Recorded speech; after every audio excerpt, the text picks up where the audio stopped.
Então, meus irmãos, quais são as lições que a crise, a epidemia, o coronavírus nos traz? A primeira lição é que as tragédias, as crises, as catástrofes naturais são a vara de Deus disciplinando as nações.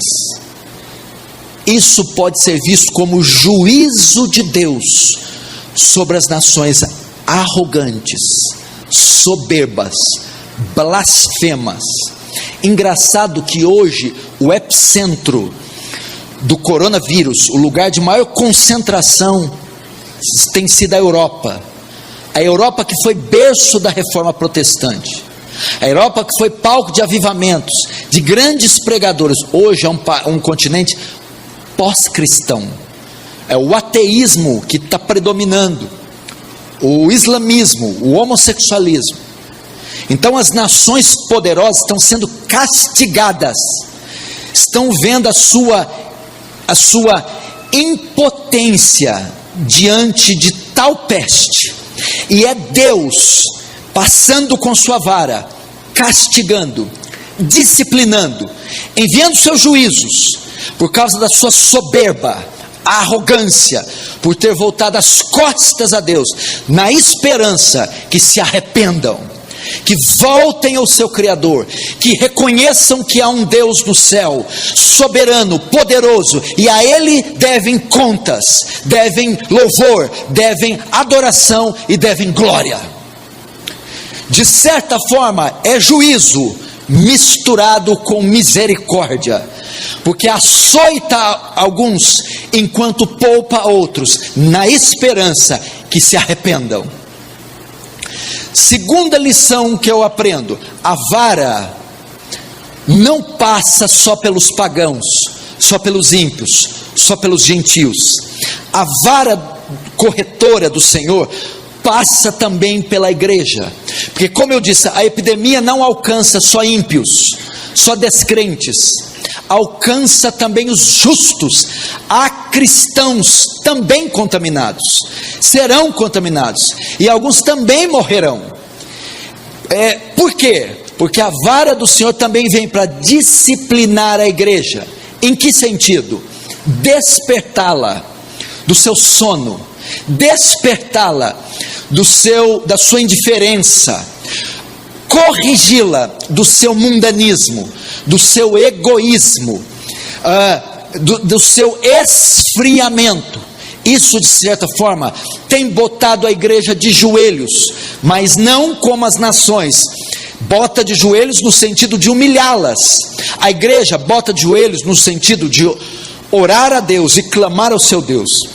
Então as pessoas, muitos irmãos, estão se arrependendo dos seus pecados, voltando seus olhos para o Senhor, clamando a misericórdia divina, desapegando desses valores terrenos e temporais, dos quais ela está tão envolvida, tão apegada, está ensinando isso.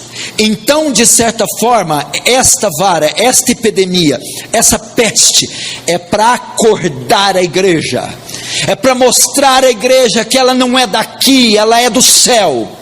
É para a igreja desprender os seus olhos daqui, é para a igreja voltar ao local secreto de oração, louvar o seu Deus e voltar a defender valores espirituais. É para que, quem sabe, através disso, um avivamento se insurgir no meio do povo de Deus. O povo de Deus voltar a ir às ruas a evangelizar, voltar a passar madrugadas em claro, intercedendo por nações, voltar a se debruçar horas sobre o santo livro, voltar, meu irmão, a ter comunhão profunda com Deus e se desapegar desse mundo, uma vez que ela está tão enamorada dele.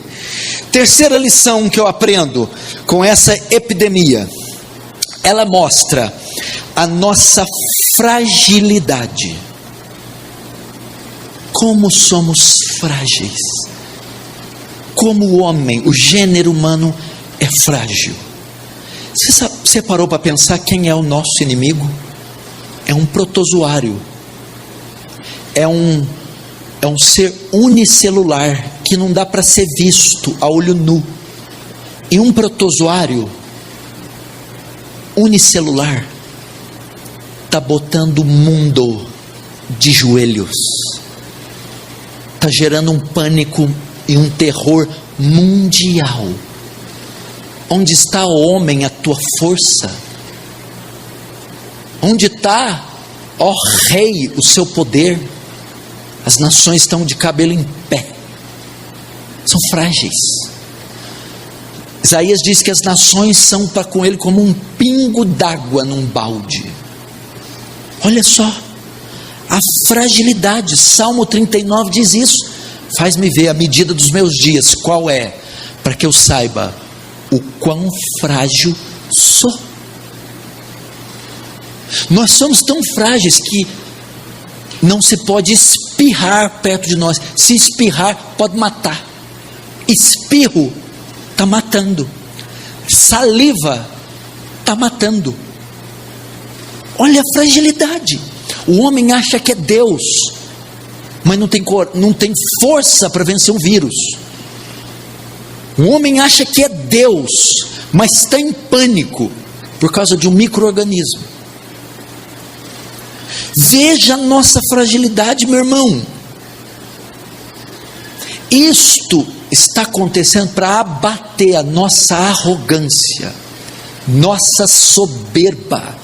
Não somos mais do que carne, pele, nervos, músculos e ossos, que não tem qualquer domínio sobre o tempo, a vida e sobre esse mundo. É tão bom ver isso, gente. Isso nos humilha tanto. Nós não temos nem a certeza que vamos chegar vivos em casa hoje. Nem isso nós temos. Um corte no pé antigamente matava gente, tétano. Há um amigo meu de 23 anos que caiu da beliche e morreu. Pessoas que caem no banheiro, escorregam num banho, morrem. Isso está mostrando que as nações que se diziam poderosas, Rússia, Estados Unidos, Inglaterra, China, não são nada mais que vaidade. São nada mais que vaidade, fragilidade. Quarta lição que eu aprendo com essa epidemia: não só a nossa vaidade, mas a nossa temporalidade. Somos seres finitos. O vírus é letal, é fatal, e ele mostra para nós que nós não vamos durar para sempre, que vamos morrer. Mostra a finitude, a brevidade da nossa vida, como ela se desfaz como um sopro. Salmo 103, o que é o homem? O que é a vida do homem? É como a erva do campo, que o vento sopra e não se achou mais o seu lugar.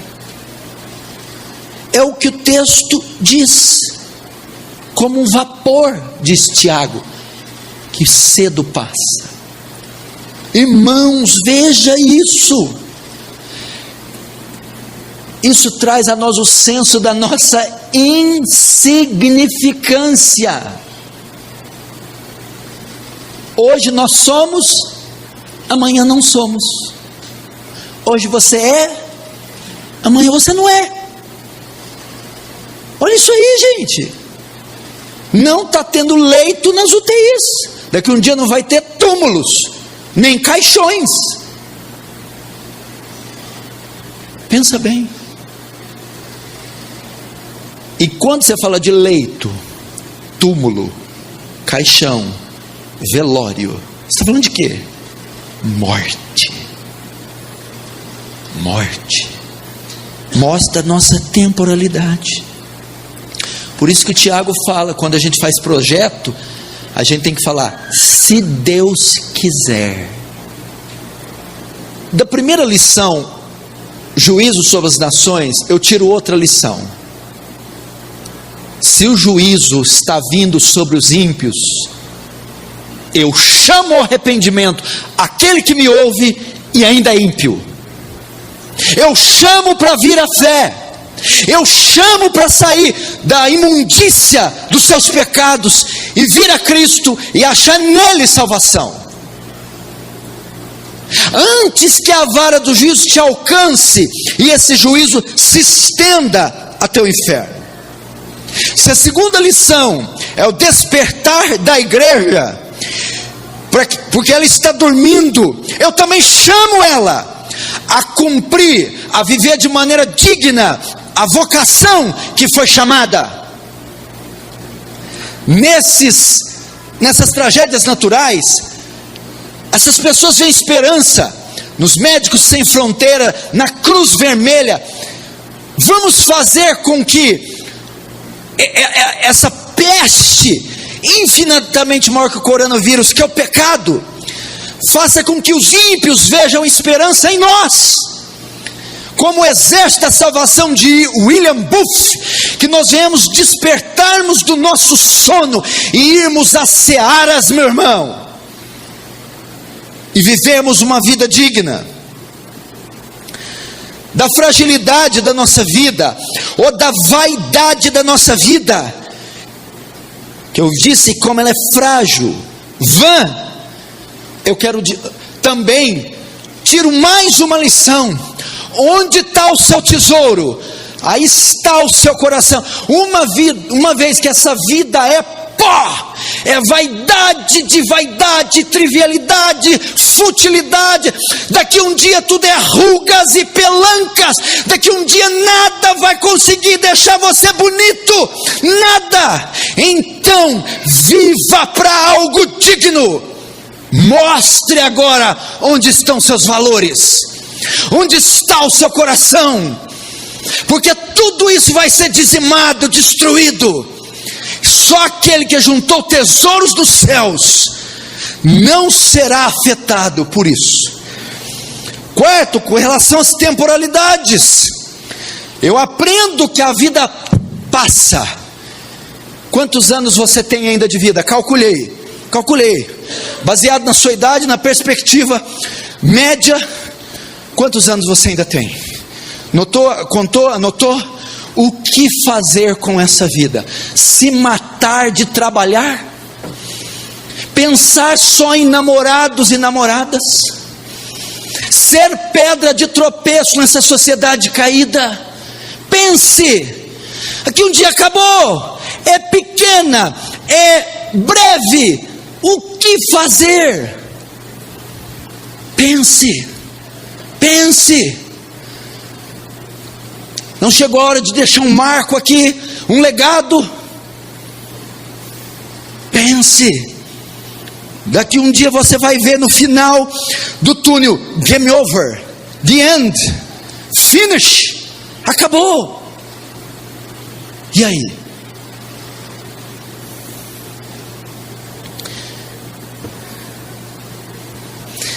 Quinta lição que eu aprendo aqui: o exercício da fé. Irmãos, as nações estão tomadas de pavor. As pessoas procurarão a morte e não encontrarão. A Bíblia diz que as nações desmaiarão de terror pela expectativa das coisas que hão de acontecer. Vai ser um caos. Entretanto, a igreja está firmada na rocha, que é mais alta que nós. Agora é o momento de nós utilizarmos esse poderoso artifício que foi nos dado, a fé. Paulo diz: por cuja causa eu padeço, mas não me envergonho, porque eu sei em quem eu tenho crido, e Ele é poderoso para guardar o meu depósito até aquele dia. É a hora de utilizarmos a nossa fé. As nações têm pânico, as nações têm medo, as nações sentem horror. Nós não, nós temos um Deus em quem confiar, temos promessas às quais nos agarrar. Nós não temos medo, temos fé. Essa epidemia nos ensina o exercício da fé, a utilização da fé, da confiança na providência de Deus, no livramento de Deus, no milagre de Deus, no favor de Deus por nós. Onde é que Deus demonstra com mais força o seu favor? Os seus milagres? É na adversidade, é na crise.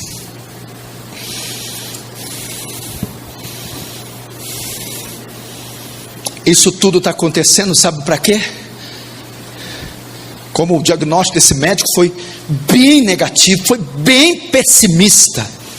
Isso é para comunicar a nós uma mensagem e dizer: só em Deus há solução, só em Deus há esperança, só na misericórdia de Deus, só no amor de Deus e só na intervenção divina. Esse mundo só não vai acabar, porque Deus e mais ninguém vai refrear esse mal. Deus é o único que tem domínio e controle total sobre essa peste, e o mundo só não vai acabar, porque Ele assim não o permitirá. O exercício da nossa fé. Sexta lição que isso me ensina. Sexta lição: o exercício da misericórdia. Estou dizendo aqui da pedagogia, das lições que a peste, a crise, o colapso financeiro, o coronavírus está nos ensinando. Primeiro, o juízo de Deus sobre as nações. Segundo, disciplina sobre a igreja morna, dormente. Terceiro, o quanto a vida do homem é frágil, fútil, vaidade. A temporalidade e a brevidade da nossa vida. Quinto, o exercício da nossa fé. Sexto, isso tudo está acontecendo, sabe para quê? Para você exercitar misericórdia. O que é isso? Nós somos uma agência misericordiosa. Esse é um atributo do ser de Deus. Deus é misericordioso. Essa é uma característica do verdadeiro crente. Bem-aventurados misericordiosos. Ou seja, essa situação está acontecendo, nações assoladas, povos morrendo, mulheres sofrendo, problema financeiro, fomes, pânicos, pavor, para que nós entremos no cenário e não fiquemos atuando só em campo espiritual, mas também em campo social. E nós, com os dons que Deus nos deu, os recursos que Deus nos deu, venhamos a trabalhar para trazer alívio dessa gente que sofre, sofreu e sofrerá. Exerça misericórdia, se disponha, se prontifique a ajudar aqueles que estão ao seu redor sofrendo. Como eu disse aqui, quer ver? Quem aqui ontem orou para a Itália? Não orou para a Itália? Quem orou pela China? Pelo Rio de Janeiro? São Paulo? Quem debruçou-se ontem, Senhor? Os leitos, os velhos, as mulheres grávidas. Será que eu vou ver essa atrocidade, esse morticínio, e não vou sentir nada? Não vou fazer nada, nem ao menos orar. Eu estou tão concentrado no meu umbigo que eu não vou fazer isso. Pois Deus está mostrando, permitindo notícias chegar em você, fotos, imagens, áudios, para que você se compadeça, se quebrante. Pelo amor de Deus, tem misericórdia. Nós estamos falando de montões de corpos, vidas. Chegou a hora de nós exercitarmos misericórdia. Faz um compromisso com Deus essa semana. Pega o mapa mundi. Essa semana eu me dedico a orar pela Inglaterra. Eu vou orar pela Espanha. Eu vou orar pela Alemanha. Eu ouvi dizer então que eles estão falando assim, ninguém está falando da África. Eles não estão nem se atrevendo a falar da África, porque esse vírus tem países daquele continente, cidades que não tem a menor condição, seria uma dizimação total. Ore pela África. Você quer ver aqui? Eu pedi uma informação para o missionário da Heart Cry, que mora na Espanha. Ele é brasileiro, o Igor. Eu perguntei, Igor, me fale como está a Espanha. Olha o que ele me respondeu hoje. Pastor, estamos em quarentena de 15 dias. Se sairmos de casa, podemos receber multa de 300 euros. Só pode sair para ir ao mercado e farmácia.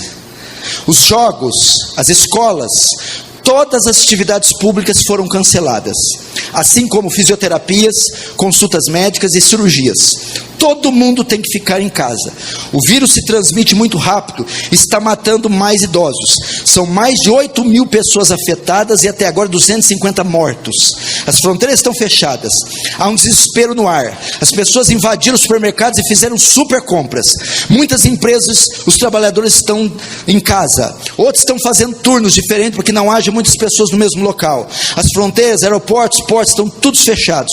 Todas as reuniões da igreja foram canceladas até o final do mês, até a segunda ordem do governo. Um caos total. Manda mensagem de consolo, grava áudio, escreve texto, manda vídeo, veste, alimenta, dá de beber, intercede, se envolve.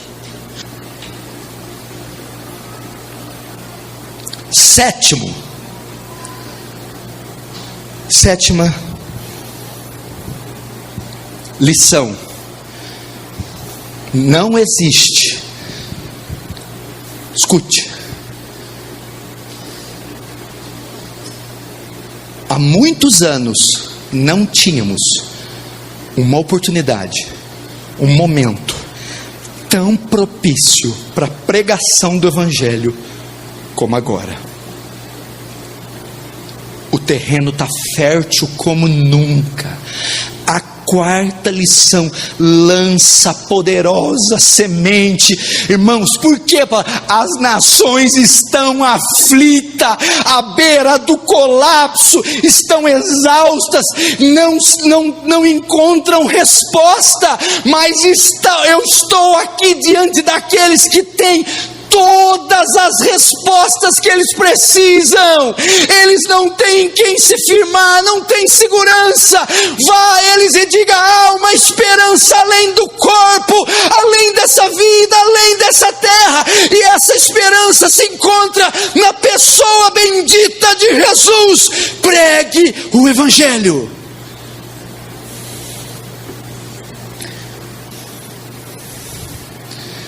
Elas vão querer achar o sentido da vida e não vão encontrar, mas em nós elas vão encontrar. Veja só, por que o coronavírus, a guerra, a fome, a peste, o HIV não é tão letal para nós, não apavora tanto a gente? A gente fica com um pouquinho de medo. Se ficar com muito medo, tem algo errado. Porque Jesus disse assim para nós, olha a palavra, como eu vou terminar o sermão. Quando a crise se instalar, e a igreja for tomada de pânico, Jesus vem e diz assim, ó: não temais quem mata o corpo. A peste, o vírus, a fome, a guerra. Eu, porém, vos digo, antes, a quem deveis temer. Temei antes aquele que tem poder para enviar no inferno tanto o corpo quanto a alma. Ou seja, Jesus está dizendo, para aqueles que são redimidos, a morte física não é um problema. Morreu, acorda na glória. Verdade? Então, com relação a nós, o coronavírus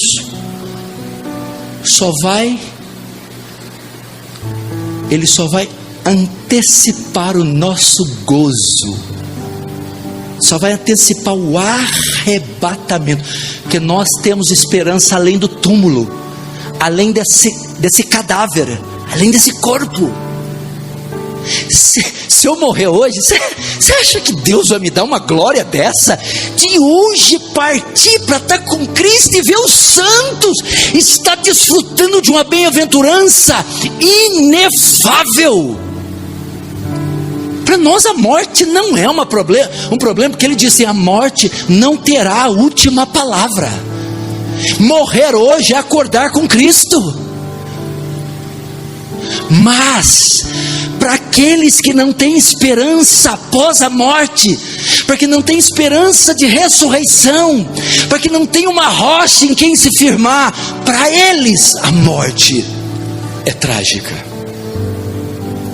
Por isso devemos pregar o Evangelho. Essas são as lições que a crise está nos ensinando. Antes de você orar, eu vou te dizer o que você vai orar. Você vai orar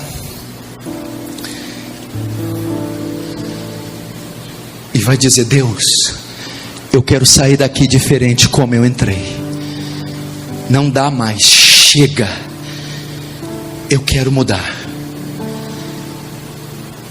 O Senhor está aplicando os seus juízos, está me despertando para uma vida santa, está me mostrando quão frágil eu sou e quão temporal é minha vida. Quer que eu exercite a minha fé no meio do caos e a misericórdia entre os perdidos, e pregue o seu santo evangelho. Eu baterei continência para o capitão da minha salvação, e eu ouvirei suas ordens essa noite. Amém? Feche os olhos então. Vamos começar isso agora.